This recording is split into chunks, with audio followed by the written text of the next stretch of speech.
É necessário sempre acreditar que um sonho é possível, que o céu é o limite e você, truta, é imbatível. E o tempo ruim vai passar, é só uma fase. E o sofrimento alimenta mais a sua coragem. Que a sua família precisa de você, lado a lado se ganhar, pra te apoiar, se perder. Falo do amor entre homem, filho e mulher, a única verdade universal que mantém a fé.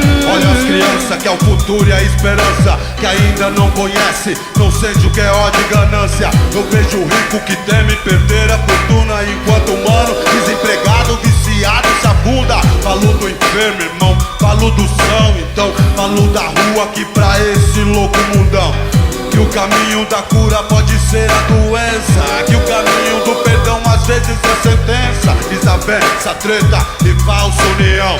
A ambição é como um véu que cega os irmãos, que nem um carro guiado na estrada da vida, sem farol no deserto das trevas perdida. Eu fui hoje ébrio, louco, mas hoje eu tô sóbrio. Guardo o revólver enquanto você me fala em ódio. Eu vejo o corpo, a mente, a alma, o espírito. Ouço de repente o que diz lá no canto lírico. Falo do cérebro e do coração.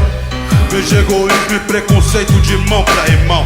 A vida não é problema, é batalha, desafio. Cada obstáculo é uma lição, eu anuncio. É isso aí, você não pode parar. Esperar o tempo ruim vir te abraçar. Acreditar que sonhar sempre é preciso.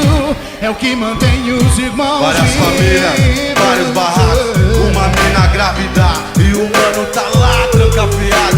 Ele sonha na direta com a liberdade. Ele sonha em um dia voltar pra rua, longe da maldade.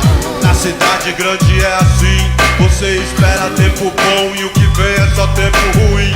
No esporte, no boxe ou no ball, alguém sonhando com a medalha, o seu lugar ao sol. Porém, fazer o quê se o maluco não estudou? 500 anos de Brasil e o Brasil aqui nada